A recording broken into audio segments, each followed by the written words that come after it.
I selected the Winter Soldiers game because some have called this a weak-kneed cop-out, but I consider it a creative masterstroke. So the question is, when you get into a stalemate, how do you get out of it? Here's a fun game where we figured one pathway out. This is Legendary Tactics. So the game began.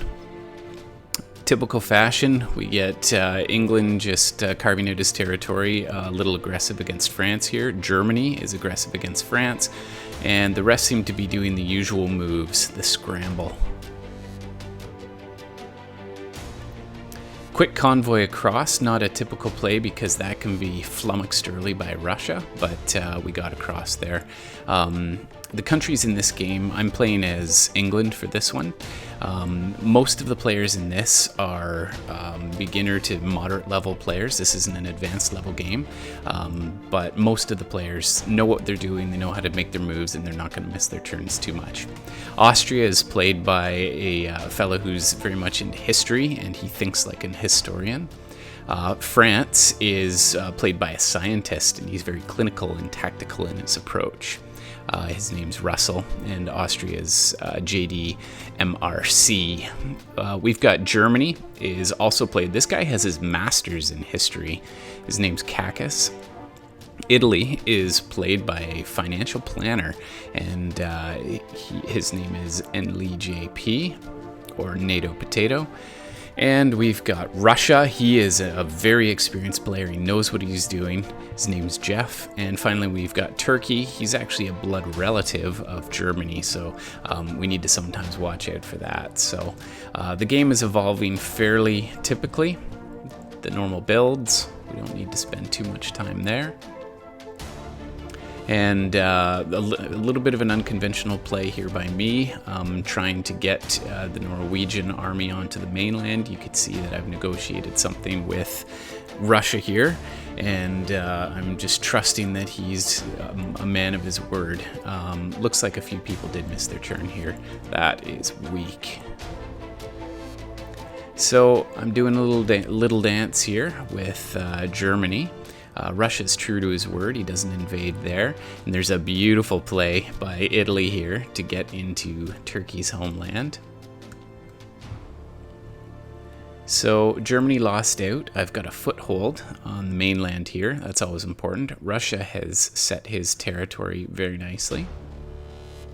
And Austria's managed to hold on a bit here. Austria's looking a little bit thin. He's spread out quite a bit.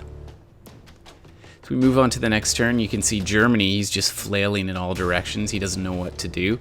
There was an attempt here by me to support Russia.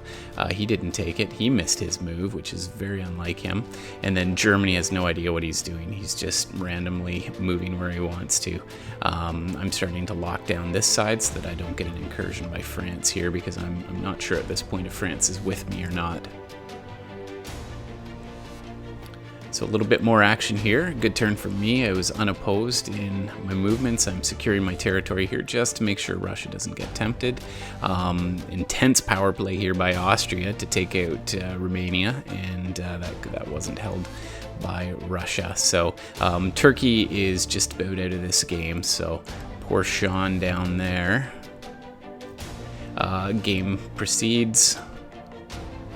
Builds come in, and you can see interesting choice here. No fleet in Brest, so we've got Marseille with the fleet. So at this point I've actually joined with England, and I took a nice little stab against Russia here. We've been sort of hanging out in a friendly way, but it was time to make a move and pick a side, so I couldn't stay between Russia and France forever, so I picked France in that case. Moving forward, Austria's completely bogged down here. Italy's totally taken over Turkey, so he's got a beautiful enclosure around Austria should he choose it, but you can see they're actually working together. So I'm actually coming in to support France here in the south, and Russia is moving back knowing that I am making a play here. So Denmark is now mine.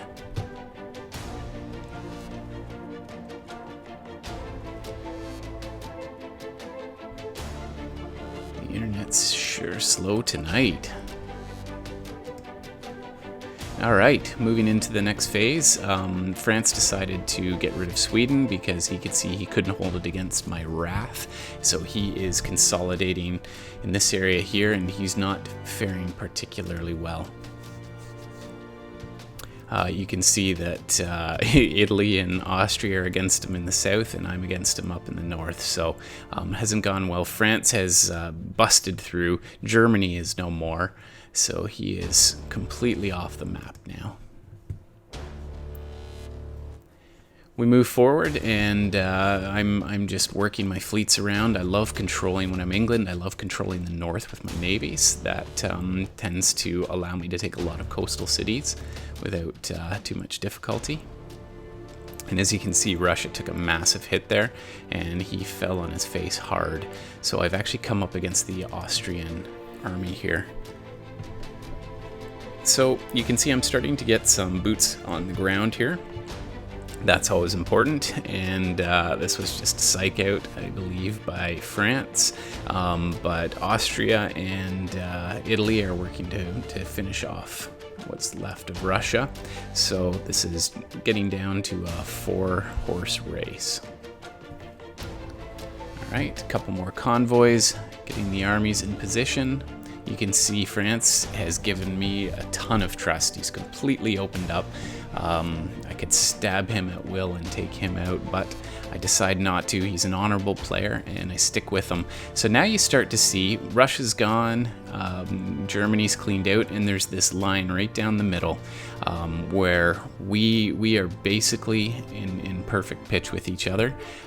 We've got Austria and Italy working together with 9 and 7 builds respectively, and England and France together with 18 builds. Moving forward, we can see some conflict, a lot of moves that weren't successful. And you're going to see quite a bit of this back and forth, just a little jig that doesn't really amount to a whole lot. So France picks up an extra build there, Austria loses one.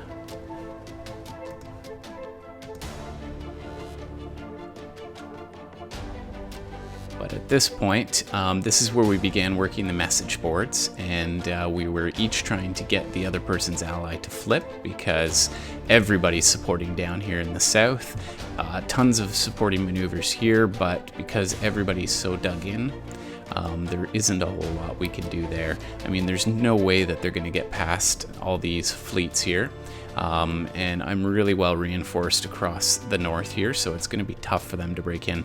But equally, they have a beautiful line here. So this is where you get to a wonderful stalemate in diplomacy.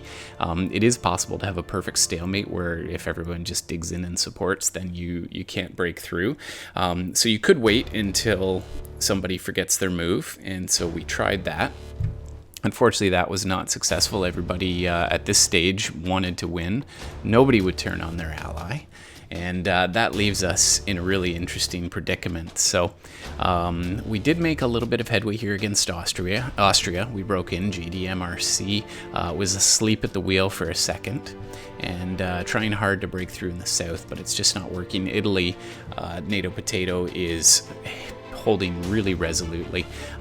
However, you can see France now has made a really interesting decision. So he decided at this point, if we couldn't break their alliance, he proposed the idea that we begin transferring his centers to my centers. So I would slowly begin moving in and taking over, and then he would withdraw. But the problem with this and the challenge with this, it became quite a puzzle, because we needed to swap out frontline units without our opponents taking them or breaking our lines. And as you know, if you aren't supporting yourself while you're making withdrawal, then it's easy for them to break through. So we needed to play a bit of a bluffing game so they wouldn't know exactly where we were going to be falling back, and a little confusion in the south there. That didn't help our cause very much. So this is where our opponents, for a short period of time, they hadn't quite picked up on what we were doing, but at this stage they knew what we were up to, and they started crying foul, and I was congratulating the genius, Russell, who had thought of this plan, because you can see we're still trying to work our way through, and it's just not working. So France has graciously given up some more centers. He's down to 6. I'm up to 13. Of course, if you add us up, that's enough to win. And so there are multiple paths to victory in this game. So here's a fun little triangle move we did, and this was a chance for Austria to break our lines and actually push through and take a center, but he didn't guess accurately. He tried for Munich. He thought we were maybe gonna switch out Berlin or Munich or something in this region. So we effectively avoided that. I've dug in again. And this game is getting much closer to completion. I'm at 14, he's at 5. It's fun to show a victory once in a while. If you can outlast the other 7 players, it's great. I consider this a perfect collaboration between France and I. I mean, what better ally than one who's willing to sacrifice himself so that his ally gets the win rather than the opponent's. But unfortunately, they didn't necessarily see it. I'll just take you back one turn so you can see the final plays here. This is where I've consolidated. I've just slipped into the back row. We left the easy ones for the end. We wanted to make sure to do the hard ones at the beginning.